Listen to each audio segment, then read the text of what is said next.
역대상 13장. 다윗이 군인 100명을 지휘하는 백부장과 군인 1000명을 지휘하는 천부장을 비롯하여 자기 군대의 모든 지도자들과 의논했습니다. 그런 다음에 모든 이스라엘 백성에게 말했습니다. 여러분이 좋게 여기고 또한 그것이 우리 하나님 여호와의 뜻이라면 이스라엘 모든 땅에 남아있는 우리 형제들과 더불어 마을과 목초지에 살고 있는 제사장과 레위 사람들에게 편지를 보내어 우리에게 오라고 합시다. 그런 후에 우리 하나님의 궤를 옮겨옵시다. 사울이 왕으로 있을 때에는 우리가 궤 앞에서 하나님의 뜻을 여쭈어보지 못했습니다. 모든 백성이 다윗의 말을 옳게 여겼으므로 그렇게 따르기로 했습니다. 그리하여 다윗은 이집트의 시올강에서부터 하맛 어귀에 걸쳐 사는 모든 이스라엘 백성을 불러 모았습니다.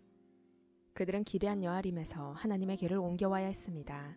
다윗과 그를 따르는 모든 이스라엘 백성은 여호와 하나님의 궤를 옮겨오려고 유다 땅 바알라 곧 기럇 여아림으로 갔습니다.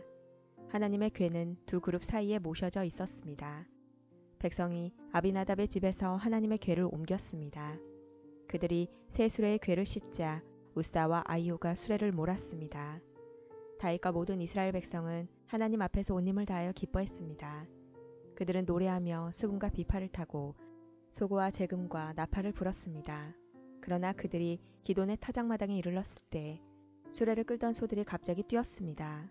그래서 우사가 손을 내밀어 궤를 붙잡았습니다. 우사가 궤를 만졌기 때문에 여호와께서 우사에게 크게 노하셨습니다. 여호와께서 우사를 치시니 우사가 하나님 앞에서 죽었습니다. 다윗은 여호와께서 우사를 죽이셨기 때문에 화가 났습니다. 그래서 지금까지도 우사를 벌하심이란 뜻으로 그것을 베레스 우사라고 부릅니다. 다윗은 그날 하나님을 무서워했습니다. 다윗은 어떻게 하나님의 궤를 내가 있는 곳으로 옮길 수 있겠느냐 라고 말했습니다. 그래서 다윗은 하나님의 궤를 예루살렘으로 옮기지 않고 가드 사람 오베데돔의 집으로 옮겼습니다. 하나님의 궤는 오베데돔의 집에서 3달 동안 머물러 있었습니다. 여호와께서 오베데돔과 그의 온 집안에 복을 주셨습니다. 14장. 두로왕 히람이 다윗에게 사신들을 보냈습니다.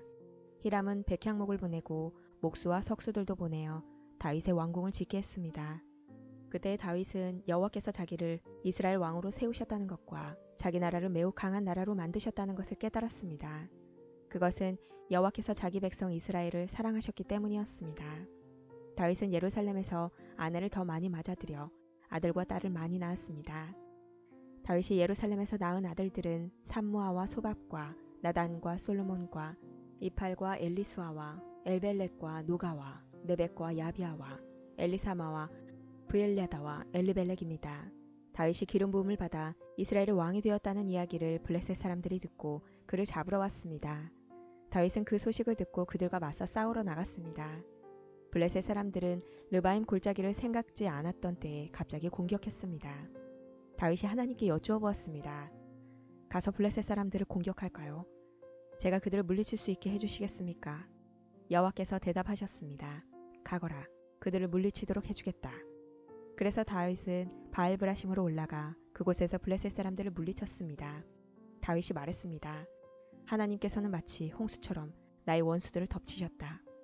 다윗은 그곳을 바알브라심이라고 불렀습니다.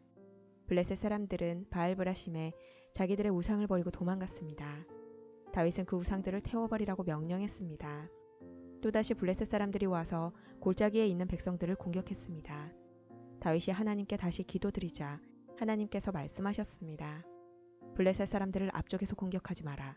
그들 뒤로 가서 뽕나무 숲 맞은편에서 그들을 공격하여라. 뽕나무 밭 위쪽에서 행군하는 소리가 나거든 재빨리 블레셋 사람들을 공격하여라. 내가 너보다 먼저 가서 블레셋 군대를 물리치겠다. 다윗은 하나님께서 명령하신 대로 했습니다. 그래서 그는 블레셋 사람들을 물리치고 기브온에서 게셀까지 이르는 모든 길에서 블레셋 사람들을 죽였습니다. 다윗의 이름이 모든 나라에 알려졌습니다. 여호와께서는 모든 나라들이 다윗을 두려워하도록 만드셨습니다. 15장. 다윗이 예루살렘에 자기 왕궁을 지었습니다. 그런 다음에 하나님의 궤를 모실 곳을 준비하고 거기에 장막을 세웠습니다. 다윗이 말했습니다. 레위 사람만이 하나님의 궤를 맬 수 있다. 여호와께서 그들을 뽑아 하나님의 궤를 매게 하셨으며 영원히 하나님을 섬기게 하셨다. 다윗이 모든 이스라엘 백성을 예루살렘으로 불러 모았습니다. 다윗은 여호와의 궤를 자기가 준비한 곳에 모시려 했습니다. 다윗은 아론의 자손과 레위 사람을 불러 모았습니다. 고앗 가문에서 120명이 모였고 우리엘이 지도자가 되었습니다.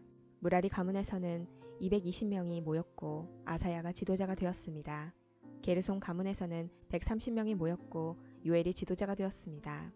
엘리사반 가문에서는 200명이 모였고 스마야가 지도자가 되었습니다. 헤브론 가문에서는 80명이 모였고 엘리엘이 지도자가 되었습니다. 오시엘 가문에서는 120명이 모였고 암미나답이 지도자가 되었습니다. 다윗이 제사장 사독과 아비아다를 불렀습니다. 그리고 레위 사람 우리엘과 아사야와 요엘과 스마야와 엘리엘과 암미나답을 불렀습니다. 다윗이 그들에게 말했습니다. 여러분은 레위 가문의 지도자들이요. 여러분을 비롯해서 모든 레위 사람들은 스스로를 거룩하게 해야 하오. 그런 다음에 이스라엘 하나님 여호와의 궤를 옮겨오시오. 지난번에는 여러분이 이 상자를 매지 않고 다른 사람이 겁없이 다루었기 때문에 하나님께서 벌을 내리신 것이오. 그리하여 제사장과 레위 사람들은 이스라엘 하나님 여호와의 궤를 매기 위해 스스로를 거룩하게 준비했습니다. 레위 사람은 모세가 여호와의 말씀에 따라 명령한 대로 하나님의 궤를 채에 꿰어 어깨에 맸습니다. 다윗이 레위 사람의 지도자들에게 명령하여 그들의 형제를 노래하는 사람으로 세웠습니다. 비파와 수금을 타고 재금을 울리면서 기쁜 노래를 부르도록 했습니다. 레위 사람들은 헤만과 그의 친척인 아삽과 에단을 세웠습니다. 헤만은 요엘의 아들이고 아삽은 베레야의 아들입니다. 무라리 가문 사람인 에단은 구사야의 아들입니다. 이들을 도와줄 두 번째 무리도 세웠는데 그 무리는 스가랴와 벤과 야시엘과 스미라목과 여히엘과 운니와 엘리압과 브나야와 마아세야와 마디디아와 엘리블레후와 믹네야와 문지기 오베데돔과 여히엘입니다. 노래하는 사람 헤만과 아삽과 에단은 노수로 만든 재금을 연주했습니다. 스가랴와 아시엘과 스미라목과 여히엘과 운니와 엘리압과 마아세야와 브나야는 높은 음으로 비파를 탔습니다. 마디디아와 엘리블레후와 믹네야와 오베데돔과 여히엘과 아사시아는 낮은 음으로 수금을 탔습니다. 레위 사람 지도자 그나냐는 노래를 아는 사람이었으므로 찬양하는 사람들을 지휘하였습니다. 베레갸와 엘가나는 궤를 지키는 문지기입니다. 제사장 스바냐와 요사밧과 느다넬과 아미세와 스가랴와 브나야와 엘레셀은 하나님의 궤 앞에서 나팔 부는 일을 맡았습니다. 오베데돔과 여히야도 궤를 지키는 문지기 역할을 했습니다. 다윗과 이스라엘의 장로들과 천부장들이 오베데돔의 집에서 여호와의 언약궤를 메고 기쁜 마음으로 올라왔습니다. 하나님께서 여호와의 언약궤를 메는 레위 사람들을 도우셨습니다. 그래서 그들은 소 7마리와 순양 7마리를 제물로 바쳤습니다. 궤를 맨 레위 사람들은 누구나 다 세마포로 된 겉옷을 입고 있었습니다. 찬양대를 지휘하는 그나냐와 노래하는 사람들도 세마포로 된 옷을 입고 있었습니다. 다윗은 세마포로 만든 에봇을 입고 있었습니다. 모든 이스라엘 백성들이 여호와의 언약궤를 옮겨왔습니다. 그들은 소리를 지르며 각과 나팔을 불고 재금을 치며 비파와 수금을 연주했습니다. 여호와의 언약궤가 예루살렘으로 들어올 때 사울의 딸 미갈이 창밖을 내다보다가 다윗 왕이 춤을 추며 즐거워하는 모습을 보고 마음속으로 그를 업신여겼습니다.